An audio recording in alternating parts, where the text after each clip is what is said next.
What is distributed power? Distributed power is two locomotives or just one in the middle of your train or shoving on the bottom of your train to help add power to it. Here, this is an example, this Canadian Pacific power move on this train. There's an engine in the middle of the train shoving power which is remote controlled from the engine so that it can be turned on and off or vice versa or whatever they need to do with it. This BNSF engine is shoving on the back of this train. It's pushing it up. So I say at Lakeland Junction there is a 4-mile long hill and trains come to a dead stop right there. This is what would shove them up to get it out of there and get them out of a valley if there was one needed, so it won't just stall, have to call the dispatcher, and eat up crew hours and mainline track time. Right here is nose to nose, two shoving on the back. This adds even more power. This looks like a pretty long coal train. This is a pretty long coal train, completely loaded. So it probably takes 10 minutes probably to get this thing rolling. That's how heavy these thousands of tons of trains are getting a little too big sometimes. And you know what happened with E. Hunter Harrison back in 2017. Saying unit trains are inefficient. Well, some of them were, but not many. And right here, sometimes it helps in snow. Sometimes trains can stall in snow piles. So this looks like this coal train needs three, which this looks like there's 6 in total, or there's 5 in total engines that are in this picture alone. There's probably more, but that's run through power to push it through. There's difference between what is distributed power and what's foreign power. Foreign power, I'll make a video about that later on. But this is just loaded coal again. So coal is one of the heaviest materials, but these Union Pacifics, they don't have that much of a problem. Right here's another, which are nose to tail on this intermodal. Different types of trains carry different types of weight. So you got intermodals, and then you have, say, coal. There's a big difference between that. So this thing shoving forwards to pull this thing so it does not stall out, because trains will just come to a dead stop. And then, that's all I have really for distributed power. But don't click off yet, unless you want to. And if you like this video, give it a like, and maybe even subscribe. I don't know. Don't do that. Don't. Well, I mean, if you want, but please don't. Alright, here is the CSX 911 Pride and Service Fire and First Responders engine. This is one of the coolest engines. This has made it pretty much all through the country already. Right behind it's the military train. I saw this not too long ago, actually. I've seen this a couple of times on the rails around me. Right here is a train carrying military tanks. This is really cool to see that they have tanks or whatever those are. I don't know, but this is somewhere. But it's not ideal that you see military equipment being hauled normally like you see like other trains that come through. Now, time for the second part of a video. What are intermodal ramps? I could have made this a whole nother video, but I'm going to decide to put it here. Intermodal ramps are giant ramps that have intermodal traffic to and from places. This is the first one. This is Pinoca Yard in Charlotte. This is outside of the city, northeast Charlotte. But this is their. It doesn't look like there's much here, but promise there is a lot. Right next to there's a bunch of trailers. Their office is back there behind those intermodals. They have a lot of traffic that runs through here. They have more than intermodals, but they don't have like Jacksonville with the massive cranes and Winter Haven. But they do have. They have the little. I forgot what they're called, but the ones that like you see the yard in Tampa have as well. So it's not too much, but it's definitely enough power. Here is Duval Ramp and Jax. This ramp is massive. It's pretty much all Amazon Prime trailers that are running all throughout here.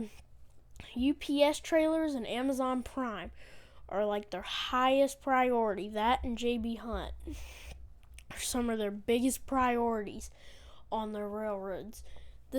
Any intermodal will be a auto rack train, a grain train, and a hopper train, no matter what. Now, ethanol and explosives, they are a little bit different because they are kind of on a time crunch, a big one. And Tropicana Juice Train is not too far. They can pretty much share equally. But the CSX's office car train, everything got to get out of the way for it. Because if not, there could be really bad delays. Right here is the junction at Hamlet, North Carolina. This at first may just look like a siding and two tracks on the left. This is not a siding. This is the entrance to Hamlet's 35-track yard. On the left is the main line. The track on the far left is the siding that goes to the right. Right here is the switch. The switch to the left breaks off down to Savannah, where the Hamlet Amtrak station is to cross the Diamond. But continuing, it goes onto the Monroe sub. The track on the right is the Wilmington sub. They merge up there at about 4.8 miles up there. It's pretty far up there, but there's 35 tracks in Dobby Heights. And yes, I said Dobby Heights because that's the actual town that the yard's in. Because this is around that corner is where Hamlet ends. The town of Hamlet actually ends. Dobby Heights is what owns that yard pretty much. So they can pretty much do what they want, but Hamlet Junction still can do what they need. But going out to the right also goes to the Gibson sub, goes down to Charleston's intermodal ramp, which we'll get to in a second.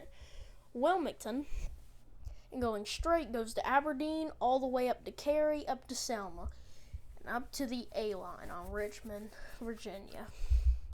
Here is Charleston's intermodal ramp. It stretches out all along this. That's North Charleston's Diamond. There's their intermodal ramp. That line on the far right actually goes to Gibson and to Hamlet. That goes back to Hamlet Junction. So that's their line. It goes to Florence, through all these other towns, over 95, Florence, and goes all the way to McCall, Gibson, and finally to Hamlet. This is and then we also have Rice Yard. This is Rice Yard in Waycross, Georgia. This is not even the whole thing. It's just too big to put in. To the right is their engines, their car repair shops in the middle, their engine shops on the right, all their miscellaneous traffic's on the left side, all their intermodal is on the other side. Rice Yard's actually 7 yards together. There's kind of a triangle from here all the way up to Jessup and to Nahunta with the Brunswick sub, which I might make a video about the Brunswick, what happened with Brunswick, and how they got, or not Brunswick, but Nahunta, how they got a connection track, tab PSR problems taken care of. But also, Charleston is not their biggest intermodal ramp. It's pretty small, actually, compared to, say, something like Duval. I-37 runs daily from Pinoca Yard in Charlotte up to Duval Ramp in Jacksonville. Also, sometimes runs Tropicana empties on him. Sometimes, but it depends on what it is. But he goes to, and then I-38 goes from Duval to Pinoca Yard in Charlotte. It's how much can we get out? Because there's a new policy that's went in with CSX. No matter if it's loaded or not, it's going at the time it's supposed to go. Because these things are high priority on the dispatcher's list. So they have to keep trains moving pretty quickly so that there's not a giant delay or crew hour issues or overtime, which is a big no-no on CSX and pretty much any railroad in the U.S. So, what have we gotten here? We've gotten how distributed power works, and we've gotten what are intermodal ramps. Intermodal ramps are a little bit different compared to smaller and bigger. They're a lot different. Some of them have massive cranes like Duval, and Pinoca just has little loaders like that thing over there on the left. It completely depends on how the difference is, and why. So I hope you enjoyed this little video I made about what are intermodal ramps and how distributed power works. If you want, hit the subscribe button, like, comment if you want. See you guys tomorrow in the next video. Goodbye.